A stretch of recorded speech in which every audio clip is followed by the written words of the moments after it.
Hello, today we're going to start our Bible study where we describe the magnanimous Christ, and I will be using the feeding of the 5,000, which is in each gospel, to describe his magnanimous character, and we will discuss why it is important that we become magnanimous in our lives if possible, and why it is crucial that we prove ourselves to be worthy of serving a magnanimous king. So, first, let me introduce you to the word. I'm going to assume many of you know exactly what magnanimous means. I learned this word in 1992 when I became a born again Christian, so to speak. Born again for sure. And this was a hard word for me to learn how to spell and learn how to pronounce, but I never forgot the definition and the characteristics of a magnanimous person. I have met few magnanimous people in my life, and when you meet one, love them, pray for them. The opposite of magnanimous is hateful, intolerant, wicked, cruel, greedy, selfish, things like that. Magnanimous describes someone generous, noble, and forgiving, especially after a victory or when dealing with an enemy. It means being free from pettiness, resentment, or vindictiveness, showing a big, courageous spirit and high mindedness, derived from the Latin magnus, great, and animus, soul. It literally means great souled and suggests kindness even to a weaker opponent. What a beautiful definition. And when I fell in love with Jesus Christ, my name for him, my nickname, my pet name, if you will, became the magnanimous Christ. Because what I read and internalized from the Bible described this man as magnanimous. And that's when I decided to spend my life doing special favors for him. That's when I decided to dedicate my life to him, a magnanimous soul. And I think we should all strive to be magnanimous. Let's go on to the reading for today. It's from Matthew 14, and the first, 14 verses. Well, let's see. The first part of the chapter is talking about when John the Baptist was beheaded. And then the disciples took up the body and buried it and went and told Jesus. So by all means, read 1 through 12 so you can be reminded of the story and when John the Baptist was beheaded. I want to skip to the part where Jesus enters the room, because most of the time when he enters the room or the story, a great soul enters the room and the story. So let's pick up at Matthew 14, verse 13.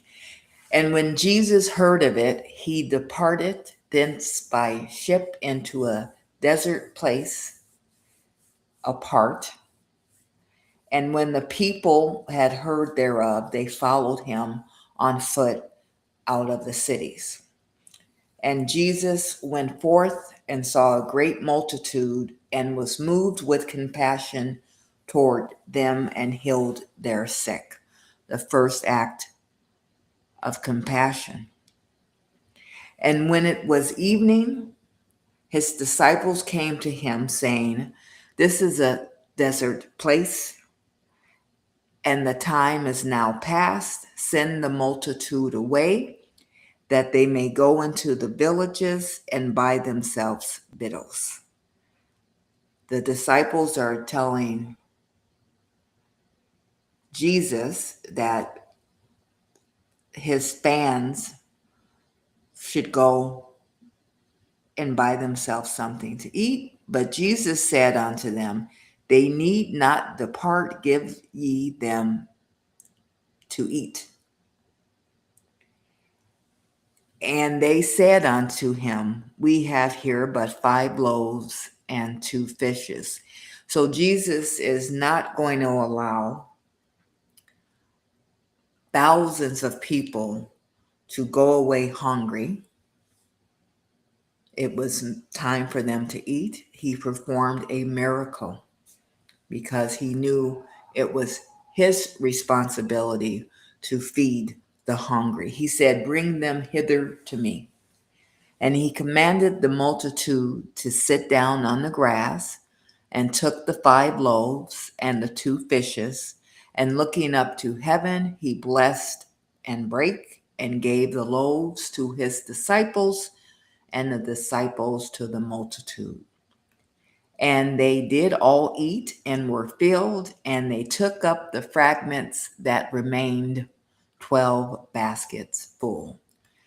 And they that had eaten were about 5,000 men, beside women and children.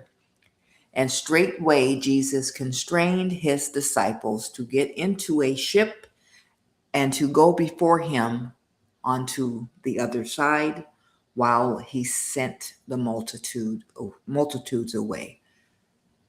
After eating, after the miracle, Jesus sent the multitudes away. And when he had sent the multitudes away, he went up into a mountain apart to pray. And when the evening was come, he was there alone. But the ship was now in the midst of the sea, tossed with waves, for the wind was contrary. And in the 4th watch of the night, Jesus went unto them, walking on the sea.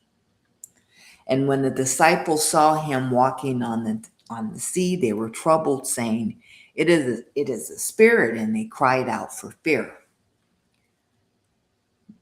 They were surprised. They were scared. But straightway Jesus spake unto them, saying, Be of good cheer, it is I, be not afraid. Another magnanimous gesture to not criticize or mock someone who is afraid, but to assure them. And Peter answered him and said, Lord, if it be thou, bid me come unto thee on the water. And he said, Come. And when Peter was come down out of the ship, he walked on the water to go to Jesus.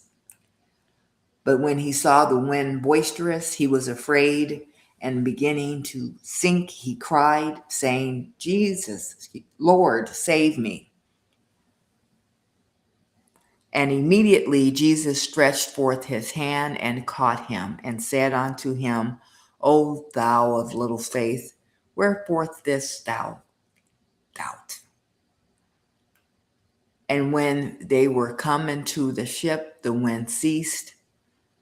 Then they that were in the ship came and worshipped him, saying, O, of a truth thou art the Son of God. So now they have seen a miracle. And when they were gone over, they came into the land of Gennesaret. Excuse the pronunciation. And when the men of that place had knowledge of him, they sent out into all that country round about, and brought unto him all that were diseased, and besought him that they might only touch the hem of his garment. And as many as touched were made perfectly whole.